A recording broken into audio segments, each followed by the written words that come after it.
Hello and welcome everyone. Thank you very much for tuning in. This is a screencast for the second half of the warm-ups for the current packet cycle that we're on for the third quarter. Please remember that your task here is to write down the question and the answer in full, and then of course remember to hit submit on Google Classroom accordingly. Let's go ahead and get started with the first question from this particular week of content for our unit on Asia. What are key characteristics of the early Chinese history and civilization that we learned from this lesson? That's the question I want you to consider. We are going to move right into the answer to the question of the day right now.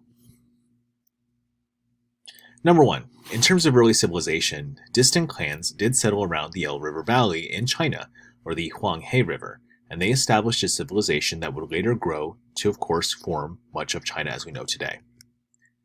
With early agrarian roots, many of the settlers around the river valley built successful farming civilizations too. And of course, with the loess and the fertile soil that was there, this allowed for the agrarian population to thrive and survive. In terms of warring states period, over time what would happen is that many clans in Chinese history fought each other for supremacy, and this of course was not good for continuity and cohesion. It wasn't until Emperor Shi Huangdi, who was China's first emperor, who was able to unite all of China under one rule and consolidate his power and all people underneath him.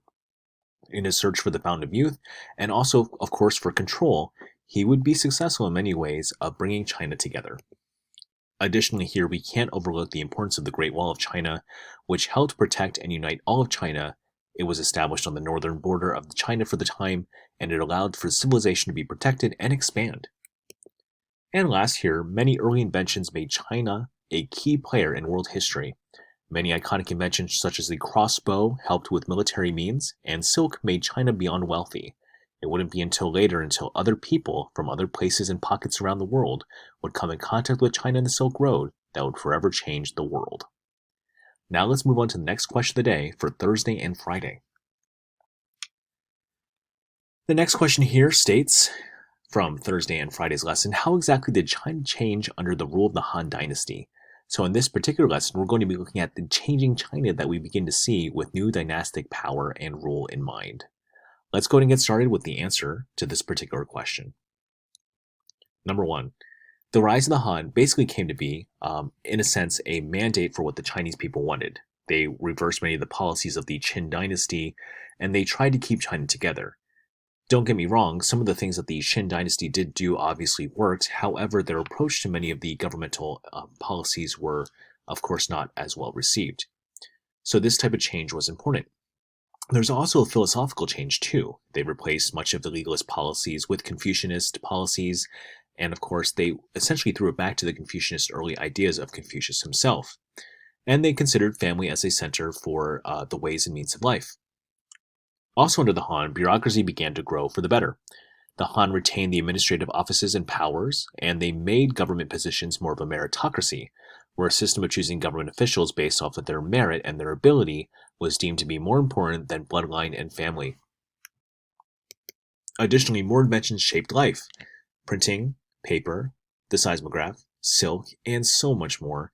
China was actually a world player on the stage for this time, which of course, as you know from world history and other units we talked about, trade helps unite people and can help civilizations grow and prosper. And for China, that was of course true.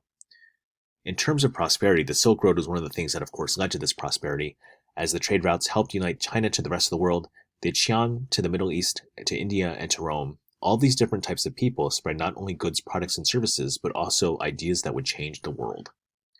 And the last thing down here, the fall of the Han really comes into play and to sight when we see power struggles that brought the eventual collapse in 220 CE. And of course, this power struggle, as you're aware, is basic thumbnail to understanding world history, creates different types of people with different ideologies for a group of people moving forward. So this, of course, caused a splintering to occur into 3 different world kingdoms. So as you guys can see, the Han Dynasty would leave its mark on China forever.